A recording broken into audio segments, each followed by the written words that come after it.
morning and welcome to our market report, market update from Currency Index. This week's been a very unremarkable week on the markets with very little data of note coming out anywhere in the world. Specifically, obviously, from our UK side of things has been an absence, of almost complete absence of data. The only real newsworthy things that the market's sort of been keeping an eye on is the fallout from the local and European elections last week, with obviously UKIP's victory there being on the front page of all the newspapers, and the markets being a little uncertain of how to take that, how to take the government's very poor showing, and political factors being one of the things that does move the market. We have seen the pound slip away a little bit this week, obviously unsupported by any real data of note. Possibly a bit of a correction from some of the recent quite big gains it's made specifically against the euro, and maybe a little bit of profit taking ahead of the weekend as well.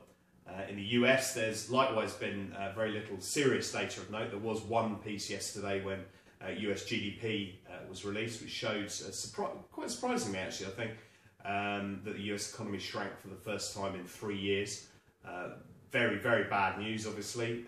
The US economy's not been doing all that well recently, but had, in the last maybe couple of weeks, the US dollar has picked up a little bit following some comments from the Fed's new chair, Janet Yellen.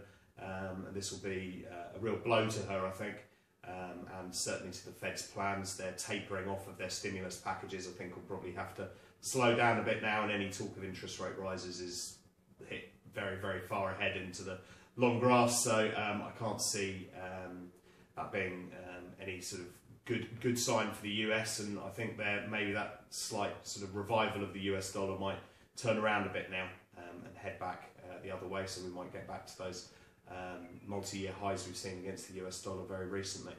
In Europe, again, not a lot going on this week. Most eyes there are focused on next week's ECB policy statement.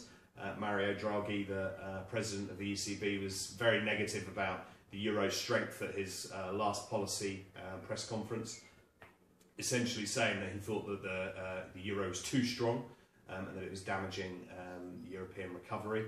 And as a result, we would expect some action from him to try and sort of combat that, and also to try and stimulate the European economy more generally as well. So that's probably likely actually to have a negative impact on the euro, obviously, and we would maybe expect that to help out the new euro buyers out there.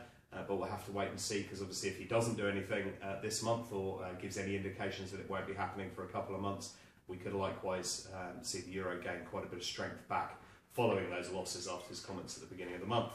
As usual, please do stay in close contact with your CI account manager to be kept informed on what's happening in the markets, and hopefully as we enter into a new month next week, there'll be a bit more going on, a bit more for us to talk about in our updates, and hopefully a few more opportunities for you buyers out there to get the rates that you want.